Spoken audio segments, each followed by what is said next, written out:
Stop, company law tough लग रहा है, मार्क्स नहीं आ रहे हैं, टेंशन खत्म। यहां मिलेगा एग्जाम रेडी क्वेश्चन आंसर, बिल्कुल डायरेक्ट। पार्ट 1 ऑलरेडी स्टूडेंट्स को बूस्ट दे चुका है और अब आ गया है बच्चों क्या, पार्ट 2 और भी पावरफुल। इस वीडियो में आपको मिलेंगे क्वेश्चन आंसर्स, एक्सपेक्टेड आंसर्स और स्मार्ट राइटिंग स्ट्रैटेजी जो एग्जामिनर्स को इंप्रेस कर देगा। सो लॉ समझो झटपट, मार्क्स आएंगे फटाफट। वीडियो एंड तक देखो, नोट्स लो और स्कोर करो। Let's win this exam together and start with the video.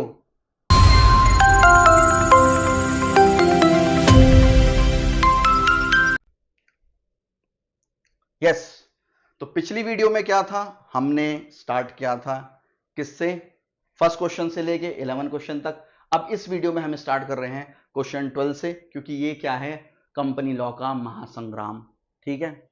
और इसके अंदर हम डायरेक्ट क्वेश्चन आंसर सीरीज को पार्ट 2 के साथ आगे स्मूथली बढ़ाएंगे। अब देखिए पहला क्वेश्चन हमारा क्या बनता है इसमें, what do you mean by the corporation. ये क्वेश्चन जो है ये मई में आ चुका है, किसमें, 2024 में। अब इसके अंदर क्या है, सबसे पहले हम मीनिंग के साथ इसके साथ पढ़ते हैं कि मीनिंग क्या होता है इसका। तो देखिए कॉर्पोरेशन क्या होती है, एक लीगल एंटिटी होती है सेपरेट फ्रॉम इट्स ओनर। एक कंपनी जो होती है वो अपने ओनर से क्या होती है, बिल्कुल अलग होती है। मतलब अगर स्यू करना हो तो कंपनी के ऊपर स्यू करा जाएगा, ओनर के ऊपर स्यू नहीं करा जाएगा, राइट। अब this is created by law. कुछ इसके फीचर्स हम साथ में देख लेते हैं। It has legal right to carry on the business activity. ये क्या है, एक पब्लिक कंपनी हो सकती है और प्राइवेट कंपनी या गवर्नमेंट ओन कंपनी हो सकती है। इसमें लिमिटेड लाइबिलिटी रहती है शेयर होल्डर्स की, तो जो शेयर होल्डर्स है वो इंजॉय करते हैं इस राइट को। इसके अलावा कंपनी का परपेचुअल सक्सेशन होता है। इसका मतलब क्या होता है कि कंपनी सो ऑन चलती रहती है। मेंबर्स में कम, मेंबर्स में go, but company go on forever. आगे continuing, despite changes in members it can own property enter contracts into in its own name। और इसका कंक्लूजन किसी भी चीज में आप देखेंगे तो मैंने एंड में कंक्लूजन जरूर लिखा है, और कंक्लूजन से एनहेंसमेंट मिलती है आंसर को। तो इसमें क्या है, ensures continuity and distinct legal identity. अब इसमें आगे चलते हैं तो इसमें देखेंगे कॉल्ड अप कैपिटल क्या होती है। कॉल्ड अप कैपिटल नाम से पता लग रहा है जो कंपनी अपने मेंबर से क्या है, मांगती है पैसा, कहती है लाओ लाओ दे दो हमें, ठीक है। अब देखिए इसमें क्या है, called up capital. Called up capital as per section 69 of the companies act 2013 is the portion of the total capital that share holders are required to pay when called up by the company. ये क्या, it forms a part of the authorise capital. ध्यान रखिएगा very important part है authorise capital, तो उसको हमें लिखना है। इसके अलावा company calls specified amount as needed. उसके अलावा अगर आप देखेंगे तो एक एग्जांपल के साथ इसको समझाया गया है, क्या है, if 1000 shares of ₹10 are issued and ₹4 called up, the called up capital कितनी हो गई है, 4000 हो चुकी है। इसके अलावा it ensures systematic collection of capital. मतलब ये क्या है, इसका एक कंक्लूजन हमारे पास रेडी है। नेक्स्ट क्वेश्चन पे हम चलते हैं। जब आप देखेंगे मेमोरेंडम एसोसिएशन और आर्टिकल एसोसिएशन, हमने पहले भी पिछले पार्ट में इसके ऊपर बात करी थी। ओ नहीं देखा, कोई बात नहीं, आई बटन में लिंक डाल दूंगा, आप देख लीजिएगा उसको। आगे बढ़ते हैं, 10 मार्क्स का है ये, May 2025 में। और what do you understand by the memorandum association, और इसका डिफरेंस भी आ चुका है, आप देखेंगे 2016 में। वेरी इंपॉर्टेंट क्वेश्चन है और अच्छे तरीके से देखना है इसको कि कैसे करा गया है। अब देखिए पहले मीनिंग के ऊपर बात करते हैं। तो इसमें मीनिंग जो है इसका सेक्शन 2 सबसेक्शन 56 में आया हुआ है, किसमें, कंपनीज एक्ट 2013 में। मेमोरेंडम क्या होता है, मैंने बताया था लास्ट वीडियो के अंदर भी कि ये क्या होता है, चार्टर होता है। मतलब एक कंपनी का क्या होता है, कॉन्स्टिट्यूशन होता है जिसके अंदर कंपनी जो है वो रन करती है, ठीक है। ये कायदे कानून है, इसको आप नहीं ब्रेकअप कर सकते। आगे memorandum means memorandum association of a company originally framed or altered from time to time. It is the charter of the company, अगर आप देखेंगे, defining the scope and the limits of its activities and governing its relationship with the outsiders। बाहर वाले लोग company के साथ आकर किस तरीके से वर्कआउट करेंगे, ये सब इसमें लिखा रहता है। It defines the scope, objectives and powers of the company, governs its relationship with outsiders। अब देखिए एक खूबसूरत आप देखेंगे तो डिफरेंशिएशन रखा हुआ है जो टेबुलर फॉर्म में, टी शेप में है, टेबुलर फॉर्म में है। और आप सबको एग्जाम में आए तो इस फॉर्म में लिखना है, इससे मार्क्स इनहेंस होते हैं। अब देखिए, पहला पॉइंट है पर्पस, दूसरा legal nature, then amendment, then scope, then mandatory. इसमें देखेंगे इसका क्या है, पहले मीनिंग का जो इसका पर्पस है, defines external relationship of the company and its powers. ये रेगुलेट्स क्या करता है, इंटरनल मैनेजमेंट। ये एक्सटर्नल रिलेशनशिप करता है, ये इंटरनल रूल्स एंड रेगुलेशन को करता है, ध्यान रखिएगा, ठीक है। अब एमओए जो होता है वो फंडामेंटल डॉक्यूमेंट होता है जो इनकॉर्पोरेशन के टाइम पर आता है। ये ऑल्टर्ड हो सकता है, देखो इसको तो आप नहीं रेटिफाइड कर सकते जो शेयर होल्डर होते हैं, लेकिन इसको रेटिफाइड करा जा सकता है, ठीक है। MOA can only be amend with special permission, और इसके अंदर कोर्ट की परमिशन भी रिक्वायर्ड होती है, लेकिन इसके अंदर सिर्फ जनरल मीटिंग में रेजोल्यूशन पास करके, वो भी स्पेशल, और इसको अमेंड किया जा सकता है। जो मेमोरेंडम एसोसिएशन होता है, इसका स्कोप देखें तो deals with the companies external affairs, business activities, capital, और ये क्या करता है, rules for managing the company होता है, डायरेक्टर्स पावर, शेयर होल्डर, इन सब के साथ क्या है, काम करता है। आगे नेक्स्ट पॉइंट पे चलते हैं, मैंडेटरी। ये हर कंपनी के लिए क्या है, मैंडेटरी होता है, लेकिन ये जो है AOA prescribe by the companies act, अगर रिक्वायर्ड है बट नॉट मैंडेटरी, मतलब इसको अडॉप्ट करा जा सकता है, ठीक है। आगे कंक्लूजन, ये क्या होता है, एमओए ये लीगल फाउंडेशन होती है कंपनी की bye defining it's power and limits, while AOA जो होता है वो गवर्न करता है इंटरनल फंक्शनिंग को, ensuring proper structure, compliance and effective management. तो यहां तक इसका डिफरेंस जो है वो कंप्लीट हुआ है। अब नेक्स्ट क्वेश्चन को अगर आप देखेंगे तो उसमें क्या है, वेरी इंपॉर्टेंट क्वेश्चन है, वो क्या है हमारा, जो आया है मई 2024 में, इसके अलावा आया है ये मई 2019 को। जैसे कि पहले बताया गया था, अगर इस पीडीएफ को आप चाहते हैं लेना तो एक नॉमिनल अमाउंट के साथ आप इसको परचेज कर सकते हैं। कॉन्टैक्ट नंबर आप देख सकते हैं यहां पर मेंशन है, ये रहा, ठीक है। आगे चलते हैं। वन पर्सन कंपनी क्या होती है, one person company defined in the section 2 subsection 62 of the companies act, जो कि प्राइवेट कंपनी होती है जिसका क्या होता है, एक ही मेंबर होता है। आगे चलते हैं, ये क्या होती है, सिंगल ओनरशिप होती है जिसका क्या है, फुल कंट्रोल होता है। इसके अलावा लिमिटेड लाइबिलिटी होती है इनकी और प्रोटेक्शन टू द ओनर, क्योंकि यह क्या है, एक ही पर्सन के लिए बनाई गई है, इसमें लिमिटेड लाइबिलिटी और प्रोटेक्शन होती है एक ओनर को, क्योंकि अनलिमिटेड लाइबिलिटी का तो कंसेप्ट है ही नहीं, तो फुल प्रोटेक्शन मिल गया। आगे चलते हैं, ये सेपरेट एंटिटी होती है, nominee must be appointed by during incorporation. इसके अलावा ये एंजॉय करते हैं बेनिफिट्स के, लेस कंप्लायंसेस, कोई ज्यादा rules and regulation like private companies में होता ही नहीं है। आगे देखिए, इसमें कम से कम एक डायरेक्टर, मैक्सिमम 15 डायरेक्टर जो है अपॉइंट हो सकते हैं। इसके अलावा इसके कंक्लूजन की बात करते हैं तो ये इंकरेज करता है स्मॉल बिजनेस को, क्योंकि एक ही इंसान, इसमें एक पर्सन इंडिविजुअल वो क्या है, कंपनी को रन कर सकता है। इसमें फ्लेक्सिबिलिटी रहती है, लीगल प्रोटेक्शन रहती है, ठीक है। यहां तक ये खत्म हुआ। नेक्स्ट क्वेश्चन पे चलते हैं जो कि है हमारा 16 question, differentiate between the private company and public company. ये 10 मार्क्स का आया है 2024 में, मई 2029 में। इसके अलावा डिस्टिंग्विश बिटवीन, ये भी आया हुआ है क्वेश्चन 2026 में। अब इसमें हम आगे बढ़ते हैं, तो देखिए इसमें क्या है, एक टेबुलर फॉर्म में आगे यहां पर मैंने रिप्रेजेंट करा है इसको। तो आप देखेंगे पहले क्या है, यहां पर मीनिंग जिसमें सेक्शन के साथ बात कर गई है, फिर नंबर ऑफ मेंबर्स हो गए, फिर ट्रांसफर ऑफ शेयर्स हो गया, invitation to public, name, requirement और रेगुलेटरी कंप्लायंसेस। सबसे पहले हम चलते हैं, यहां पर देखेंगे आप, तो private company is defined under the section 262 of the company act 2013 and it's is formed with the restricted ownership and control. अब यहां देखेंगे तो प्राइवेट कंपनी, पब्लिक कंपनी क्या है, डिफाइंड अंडर सेक्शन 2 सबसेक्शन 27 और 71, companies act 2013 allows wider ownership and the public participation. Public का participation भरपूर होता है इसमें, और इसके अंदर क्या है, कुछ रिस्ट्रिक्शन होती है, क्योंकि ये क्या है, इसका मेंबर्स कम है और इसमें क्या है, ज्यादा है।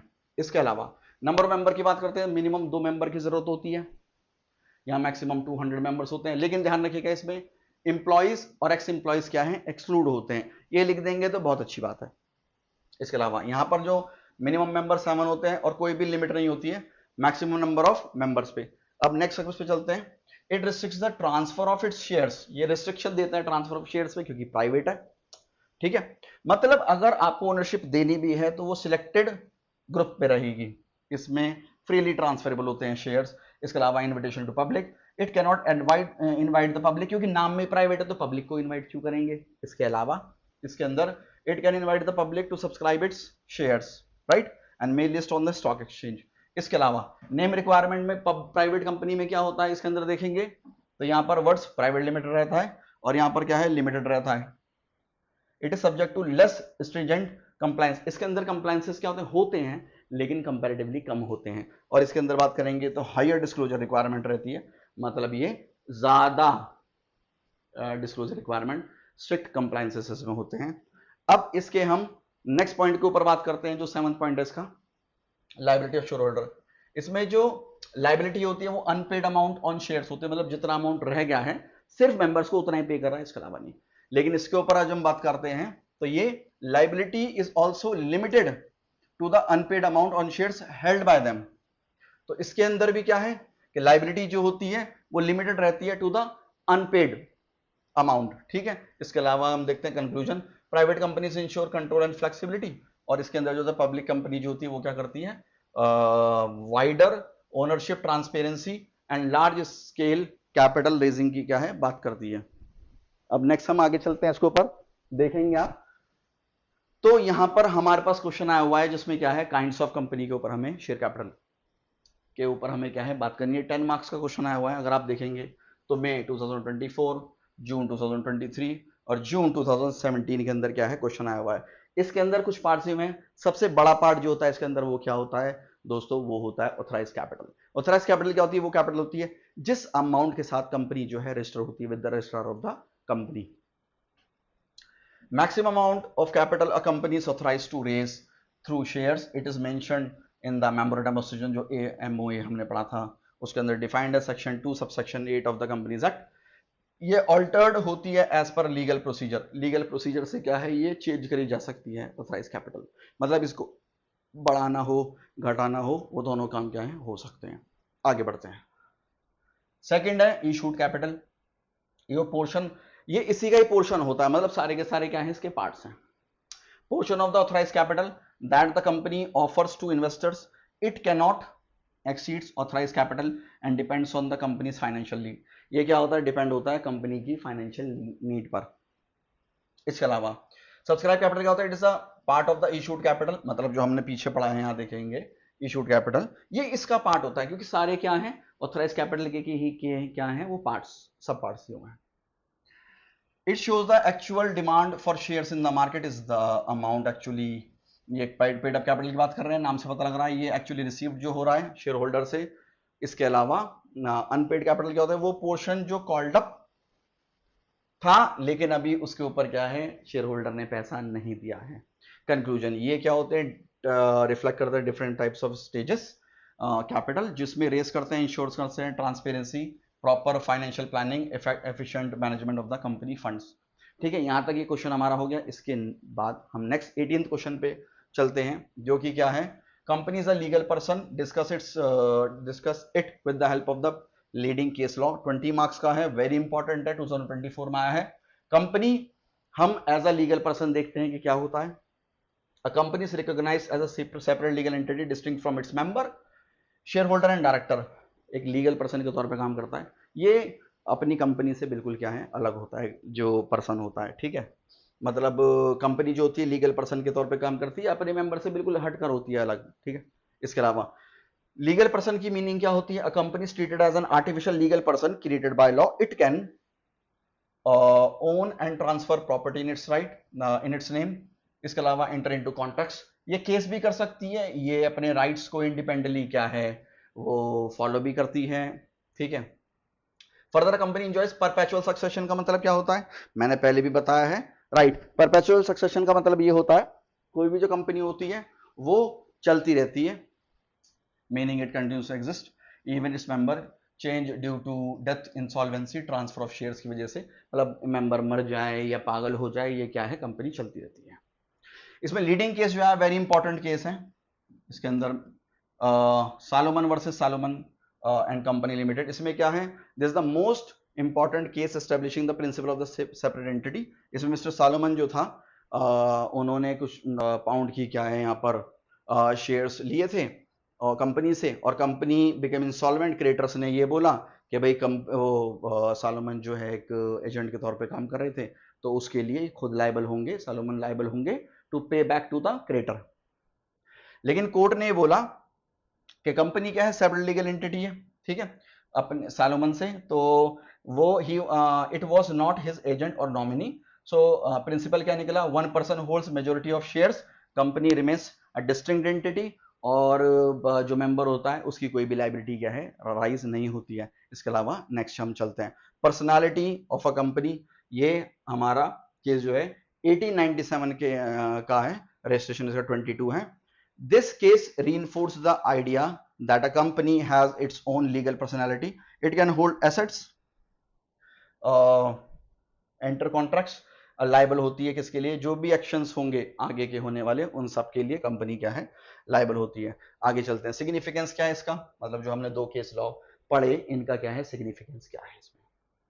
Protect share holder through limited liability, ensures continuity of business, enable करती है इंडिपेंडेंट ओनरशिप ऑफ एसेट्स, और लीगल रिकग्निशन होती है टू टेक कॉर्पोरेट एक्शंस को ले सकती है कंपनी, ठीक है।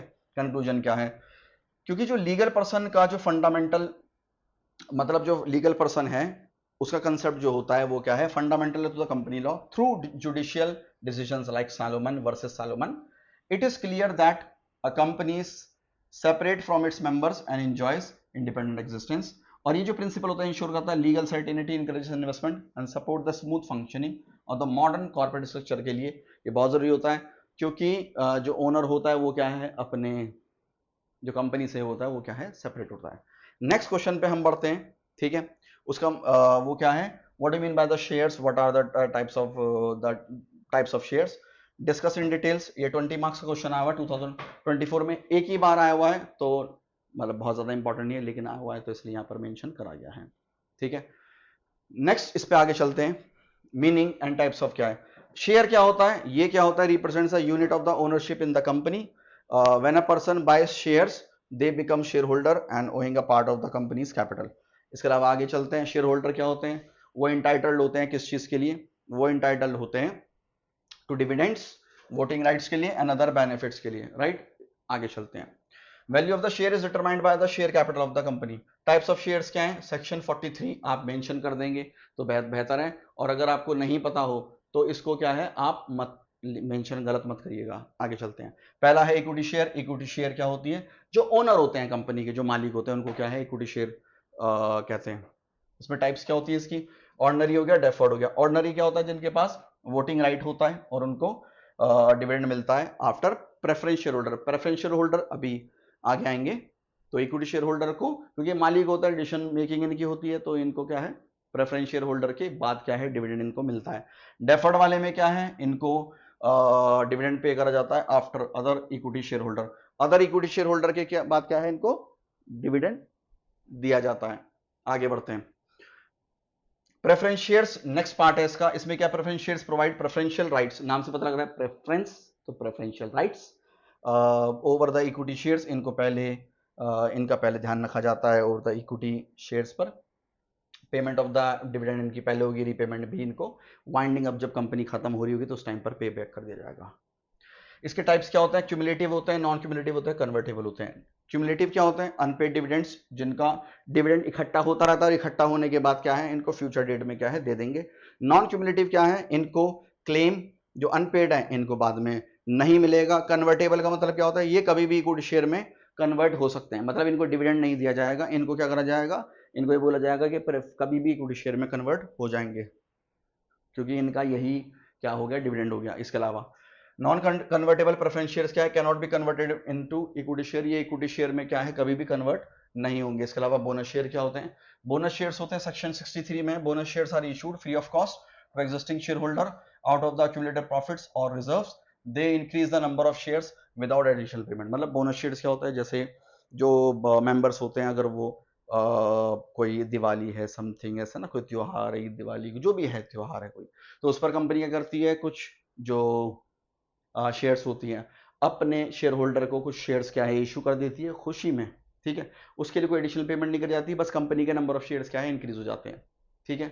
आगे हम चलते हैं, स्वेट इक्विटी शेयर्स सेक्शन 54, ये क्या कहता है, देखिए स्वेट नाम से पता लग रहा है, ये क्या है, ये होते हैं जब स्वेट का मतलब होता है पसीना, मतलब मेहनत की कमाई जब करी है तो उसके बदले में क्या है, इनको स्वेट इक्विटी मिल रहे हैं। These shares are issued to employees और directors for their contribution such as skills, intellectual property instead of monetary consideration नहीं रहती है, इनको इनके अच्छे काम की वजह से क्या है, इनको स्वेट इक्विटी दिया जाता है। अब ये हमने 4 तरीके के शेयर पढ़े, क्या इक्विटी प्रेफरेंस पढ़े, इसके अलावा बोनस शेयर पढ़े, इसके अलावा हमने स्वेट इक्विटी पढ़े, ठीक है। अब इसमें देखेंगे तो सिग्निफिकेंस क्या था, मतलब इसका महत्व क्या है।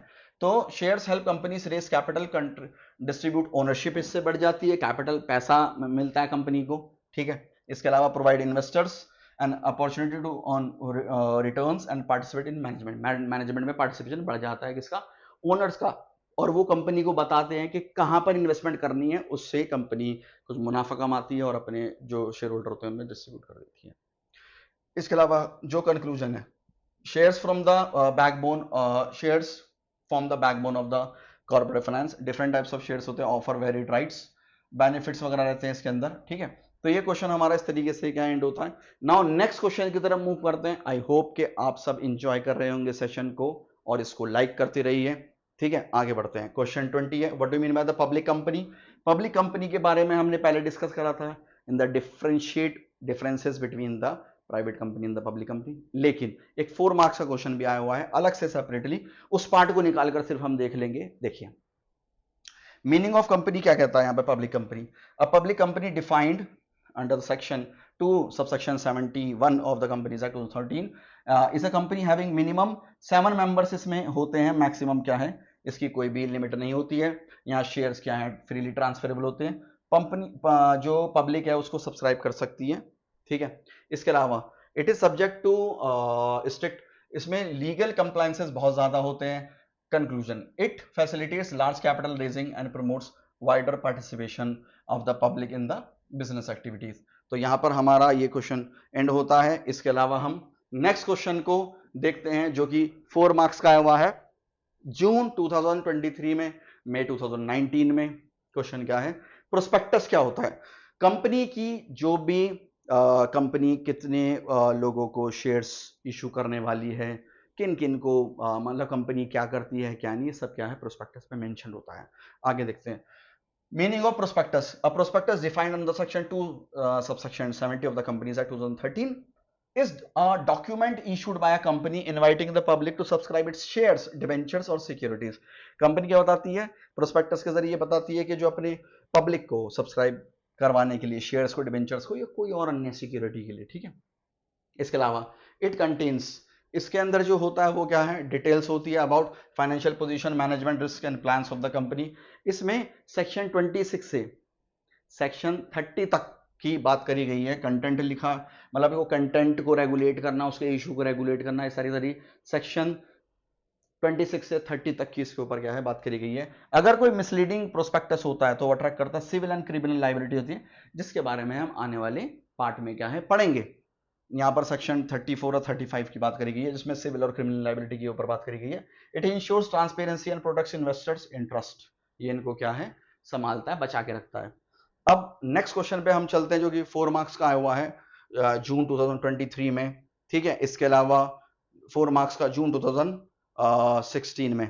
देखते हैं डिबेंचर क्या होता है। डिबेंचर क्या होते हैं, अगर आपको पता हो तो डिबेंचर्स क्या होते हैं, डेट होते हैं कंपनी के ऊपर, ठीक है। इसके ऊपर क्या है, company fix rate of interest क्या है देती है, मतलब in case of loss also वो इंटरेस्ट क्या है दिया ही दिया जाता है। इसका मीनिंग क्या है देखते हैं। A debenture is defined under the section 2 subsection 30 of the companies act is a debt instrument issued by a company to raise funds including debentures, stocks, bonds or other securities evidencing a debt. Debenture holders do not have voting rights, they receive a fixed rate of interest. Debentures have priority in repayment over shareholder and may be secured or unsecured. Debenture holder जो होते हैं वो क्या करते हैं, उनकी prioritise है payment में। जो इक्विटी शेयर होल्डर होता है उनसे पहले क्या है इनकी पेमेंट करी जाएगी।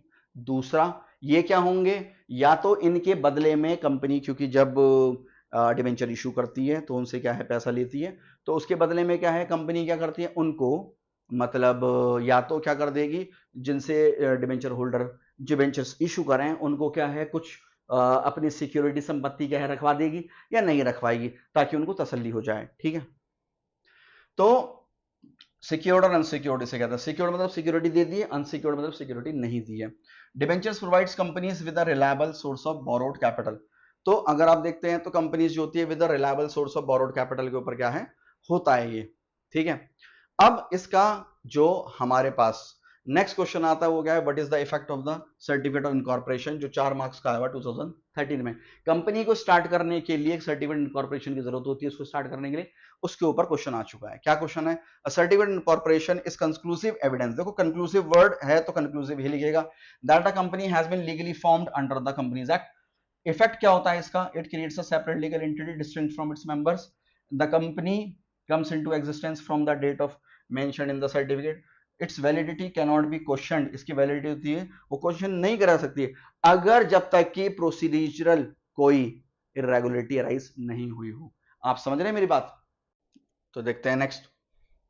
अब इसके अंदर क्या है, it enables the company to enter contracts and conducts business. इसके अलावा अगर आप देखेंगे तो इसके अंदर बात होती है हमारी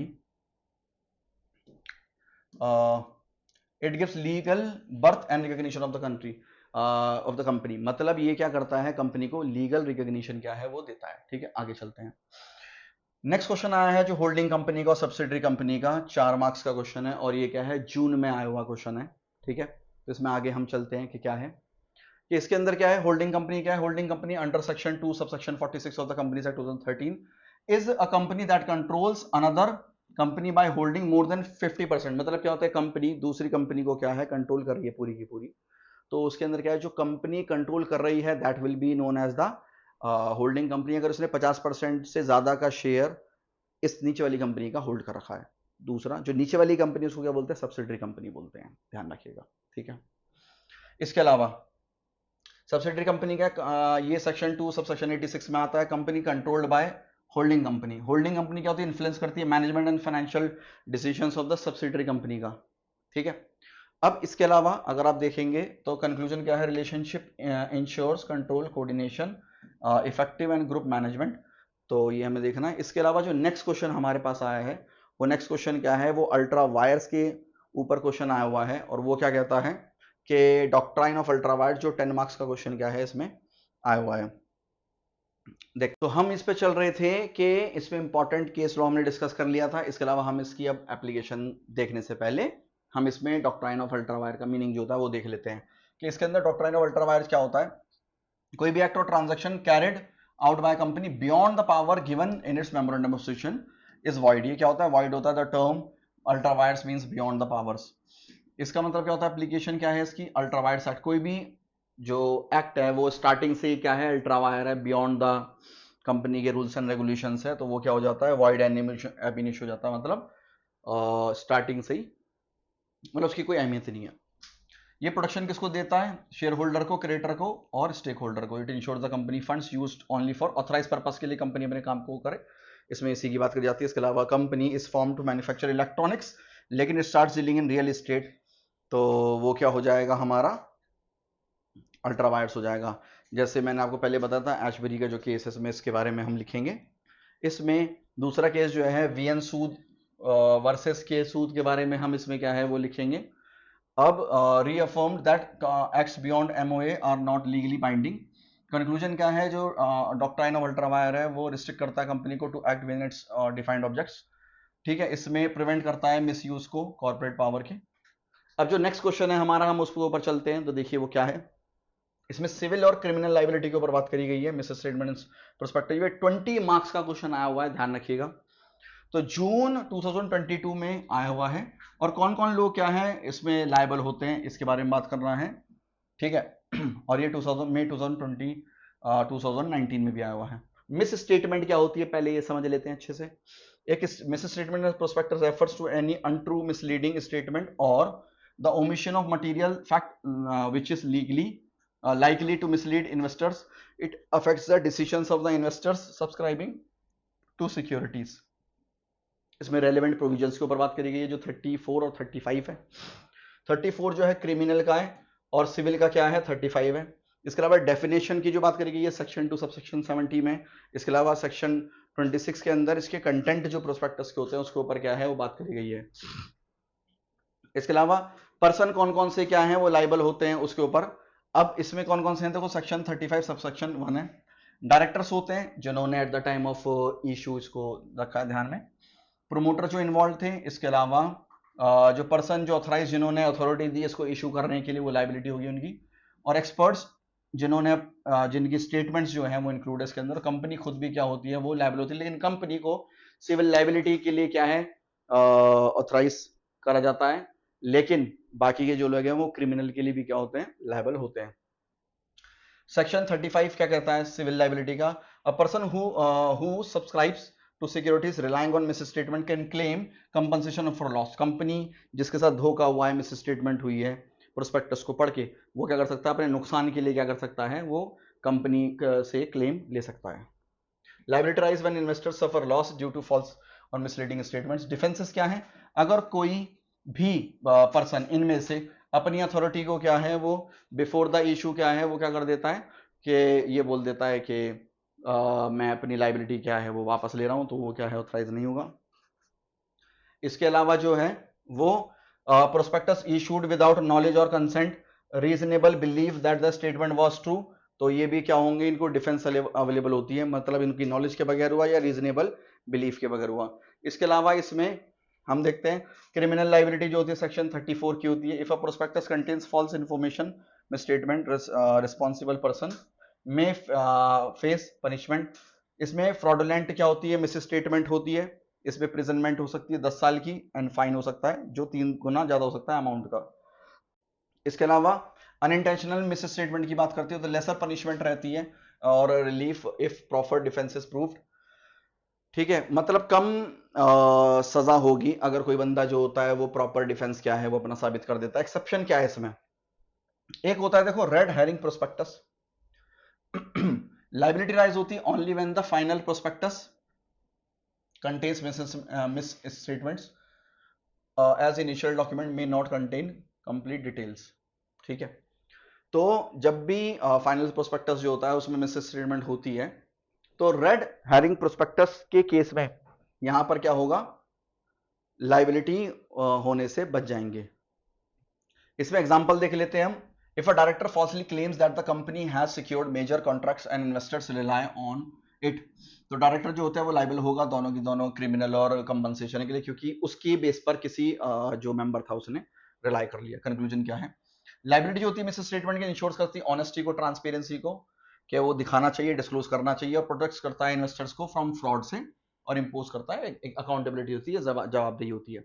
नेक्स्ट क्वेश्चन जो आता है वो क्या है, वो नेक्स्ट क्वेश्चन है हमारा 27, what are the producers companies, और इसका पर्पस क्या होता है। 20 मार्क्स का आया हुआ है जून 2022 में।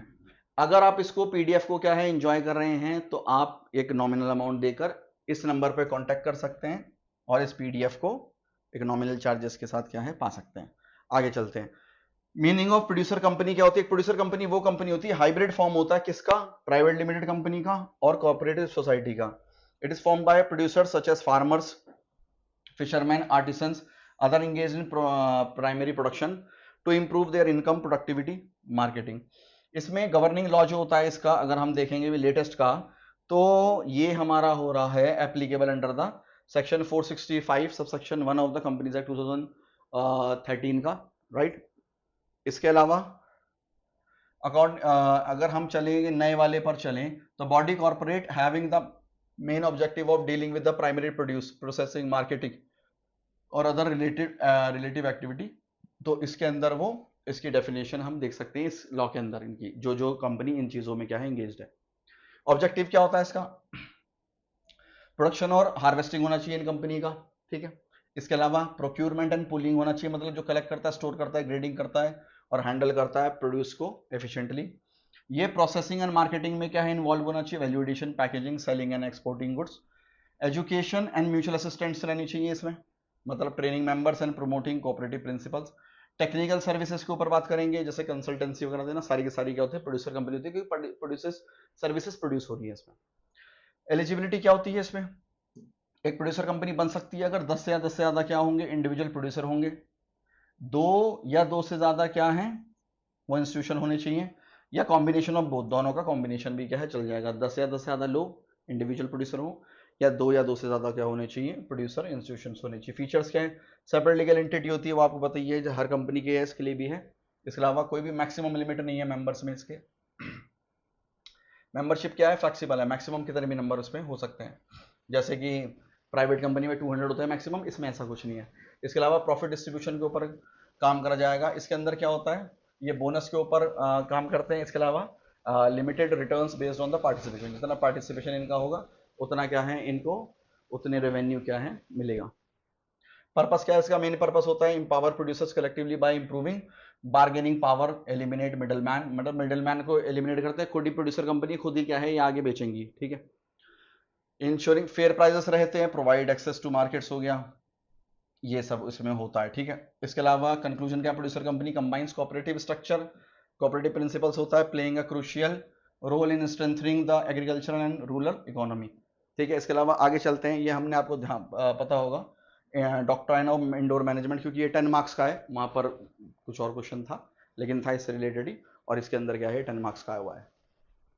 तो इसमें देख लेते हैं, इसको टर्कन रूल भी कहते हैं, क्योंकि ये ब्रिटिश रॉयल जो बैंक है उसके वर्सेस टर्कन का क्या है ये रूल है। इसके अंदर क्या होता है, प्रोटेक्ट करता है रूल किसको, who deals in a company in good faith, doctrine origin of the doctrine, ये इंग्लिश केस है जो रॉयल ब्रिटिश बैंक का टर्कन का 1856 का, that is why it is called the Turquand rule भी इसको कहते हैं। एक्सेप्शन क्या है इसका, अगर सपोज कर लीजिए कोई इरेगुलरिटी है, मतलब कोई काम जो हुआ है वो क्या है इरेगुलर है, तो उससे इस पे क्या है छूट मिल जाएगी। इसके अलावा सस्पिशन और negligence, circumstances require further inquiry, मतलब हमने कोई इंक्वायरी नहीं की तो हम खुद ही लायबल उसके लिए हो जाएंगे।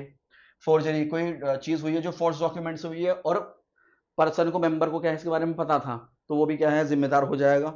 और कोई बियॉन्ड द अथॉरिटी कोई काम हुआ है तो उसके लिए भी क्या है वो जिम्मेदारी हो जाएगी। उसका कारण ये है कि उस पर्सन को जो इसमें डील कर रहा था कंपनी के साथ उसको इस चीज की जानकारी थी।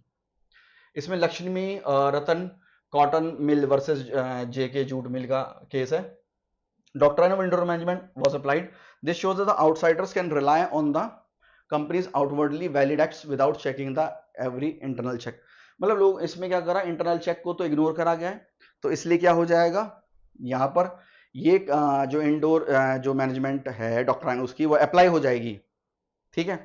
इसके अलावा official liquidator versus commissioner of police, this case is mentioned as an exception relating to the forgery, इसमें क्या था इस प्रिंसिपल में इसमें यहां पर ये एक्सेप्शन अप्लाई हो गई थी, तो इस रूल की वजह से इस बंदे को छूट नहीं मिल पाई थी, क्योंकि डॉक्यूमेंट वो थे वो फोर्स थे, वो धोखाधड़ी से हुए थे। कंक्लूजन क्या है, सेफ गार्ड देता आउटसाइडर को। नेक्स्ट क्वेश्चन जो है वो आ जाता है एचबीडी का, जो पीछे भी देखा था हमने, उसको यहाँ एक्सप्लेन करा गया है बहुत अच्छे तरीके से। अब ये देख लेते हैं, 10 मार्क्स का इसी को पढ़ा है। कंपनी जो इनकॉर्पोरेट हुई है ऑब्जेक्ट के साथ कि ये जो है ये क्या है मैन्युफैक्चर करेगी किसको, रेलवे के जो डिब्बे होते हैं कैरिज होते हैं उनको और वैगन के साथ। ये कंपनी फाइनेंसिंग में भी होगी, मतलब फाइनेंसिंग भी देने लगी, लोन वगैरह भी देने लगी, ठीक है। वो तो गलत हो गया क्योंकि ऑब्जेक्ट क्या था इसका, मैन्युफैक्चर करना रेलवे के डिब्बों को, और ये क्या है ये फाइनेंस कर रही है, तो ये आउटसाइड द स्कोप हो गया। तो later company refuse to perform the contract and leading to a dispute, मतलब जो कंपनी थी, क्योंकि वो दूसरी कंपनी वो क्या कर रही है, एक कंपनी के साथ डीलिंग कर रही है जिसने अपना जो ऑब्जेक्ट है वो क्या चेंज कर दिया, तो इस कंपनी ने क्या करा वो मना कर दिया जी हम परफॉर्म नहीं करना चाह रहे आपके साथ। तो इसमें हाउस ऑफ द लॉर्ड मतलब जज ने क्या केस वो फैसला सुनाया, and yet ultrawide the companies void एब initio, such acts can not be ratified even with the anonymous consent of, और सारे शेयर होल्डर भी दे देंगे तब भी नहीं होगा सही, क्योंकि इसके अंदर जो हमारा एक्ट है वो अल्ट्रावायर कर गया, मतलब जो उसका ऑब्जेक्ट था चार्टर था कॉन्स्टिट्यूशन जो था उसको पार कर गया। इसके अलावा the case establish the doctrine of the ultra vires, इसने प्रोटेक्ट करा, ये इंपॉर्टेंस क्या है, प्रोटेक्ट करता है शेयर होल्डर को क्रेडिटर को from the misuse of the company के फंड्स। इसके अलावा it ensures strict adherence to the memorandum के, मतलब जो एमओ है उसके अंदर है अगर काम करे, restrict the company for engaging unauthorize और रिस्की एक्टिविटी में, ठीक है। इसमें this landmark is emphasize that a company must act within the defined objects, ensuring legal certainty रहनी चाहिए और आपके स्टेक होल्डर को क्या है प्रोटेक्ट करेगा, ठीक है। इसके बाद जो है हम नेक्स्ट क्वेश्चन पे चलते हैं, जो 13 नंबर का क्वेश्चन है, what do you understand by the memorandum of association, और इसमें डिफरेंट क्लॉसेस के ऊपर हमें बात करने, मतलब जो कंटेंट है इसमें डिफरेंस हमें एओए के साथ इसका लिखना है। अब ये जो केस है ये हमारा 2024 में मई में आया हुआ है, मई 2019 में आया हुआ है, इसके अलावा 2018 में भी आया हुआ है। मेमोरेंडम एसोसिएशन क्या है, यहाँ पर सेक्शन 2 सबसेक्शन 56 के ऊपर बात करी गई है। Memorandum means memorandum of association company originally framed और as altered from time to time. It is charter of the company होता है, मैं पहले बता चुका हूँ इस चीज को। इसका इंपॉर्टेंस क्या देख लेते हैं, फाउंडेशन डॉक्यूमेंट होता है, ठीक है। फाउंडेशन क्या होता है, डॉक्यूमेंट होता है। It determines the scope of the companies power, any act beyond the MOA ultra vires, और क्या होता है, वॉइड होता है। इसके अलावा हम बात करें, it regulates the company relationship with outsiders, it provides clarity regarding the companies objective and activities. Next देखिए, एसेंशियल जो कंटेंट्स होता है सेक्शन 4 में जो दिए हुए हैं, नेम क्लॉज देखेंगे कि इसके अंदर नेम ऑफ द कंपनी क्या है, एंडिंग लिमिटेड है या प्राइवेट लिमिटेड है, ये लिखा हुआ होगा। इसके अलावा रजिस्टर ऑफिस कहां पर है इसका। इसके अलावा कंपनी का ऑब्जेक्ट क्या है, लाइबिलिटी कितनी है हर मेंबर की, कैपिटल क्लॉज कितना, मतलब ऑथराइज कैपिटल कितनी है। इसके अलावा एसोसिएशन क्लॉज, मतलब declaration of subscriber to form a company and take shares. ये एक हमारा टेबल है, इस टेबल के ऊपर हम पहले भी बात कर चुके हैं, तो ये वहां आप जो हमने डिस्कशन कर लिया था ये इसी के ऊपर है, इसका ये इस तरीके से दिया हुआ है। आगे चलते हैं। नेक्स्ट हमारा जो क्वेश्चन आता है इसमें वो है, who may be the member of a company, 4 mark का हुआ है। एक मेंबर जो है a person whose name is entered in the register of the member of the company. Section 2 subsection 55 जो है कंपनी का, वो कहता है मेंबर में इंक्लूड इंडिविजुअल, माइनर भी हो सकता है, थ्रू गार्जियन के थ्रू, क्योंकि लीगल एज जो है वो क्या है, 18 है किसी भी कॉन्ट्रैक्ट में एंटर करने के लिए। बॉडी कॉर्पोरेट हो गया, पार्टनरशिप फॉर्म हो गई, एचएएफ हो गया, ट्रस्ट और फॉरेन एंटिटीज हो गई, subject to the conditions. Membership arises through subscription, जैसे सब्सक्राइब कर लेते हैं शेयर्स वगैरह को तो उसके जरिए क्या है, मेंबरशिप आ जाएगी। और मेंबरशिप जो होती है डिटरमाइन करती है ओनरशिप को, राइट्स इन अ कंपनी।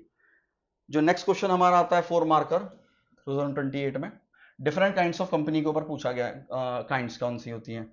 अगर बेस्ड ऑन मेंबर करें तो एक प्राइवेट कंपनी होती है, पब्लिक कंपनी होती है, बेस्ड ऑन मेंबर होती है। इनके जो मिनिमम मेंबर्स हैं वो कितने होते हैं, 2 होते हैं, मैक्सिमम 200 होते हैं, और इसके अंदर 7 मिनिमम होते हैं। पब्लिक कंपनी में मैक्सिमम की कोई लिमिट नहीं है। Based on liability, limited by shares होते हैं, लिमिटेड बाय गारंटी होती है।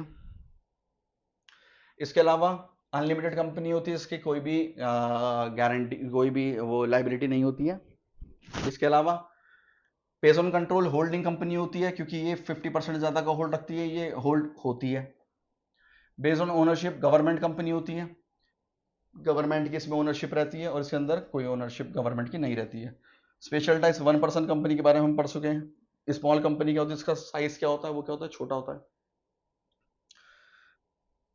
इसके अलावा based on listing, listed company होती है जो स्टॉक एक्सचेंज में लिस्ट होती है, और ये स्टॉक एक्सचेंज में क्या है, लिस्ट नहीं होती है। तो आई होप कि इस सेशन को आपने एंजॉय करा होगा और आपको बहुत मजा आया होगा। सो ऐसे ही हमें सब्सक्राइब करें और वीडियो को लगातार देखते रहें, ठीक है। नेक्स्ट पार्ट में हम मिलते हैं, जो हमारा पार्ट 3 होगा क्वेश्चन आंसर सीरीज का, महासंग्राम हमारा रहेगा कंपनी लॉ का। Okay, so thank you so much, bye bye, take care.